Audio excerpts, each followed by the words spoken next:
আরে সে গোরা গোরা সাহেব মানে রই বাই যে হ্যাঁ সেটা বুঝলানি ইংলিশ হই হো সেটা শেখাইছি এতে এবিসিডি বল জানা হই হো আমার ঘরে আছে সে চুন মারবা সিডি সেটা মাজি ট্রেন মারবা সিডি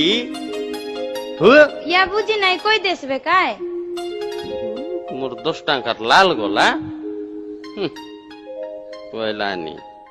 এতে শুন হ্যাঁ এবিসিডি বলে নমস্কার আগে হ্যাঁ বলবাটা হ্যাঁ আনি কি এক্স ওয়াই জেড কাই যেটা মোকে জানা নাই কাই কি যে সেটা মিছে ইংলিশের পড়ি কাই ইংলিশ হো কো এতে শুন এক্স ওয়াই জেড বলে দেখি করি 3 লাখ মারবি ইয়া বুবা সেন্তি মারবা কে ন যা তুই মিসা তোকে মূর্তি মারবাই সে মানে যেটা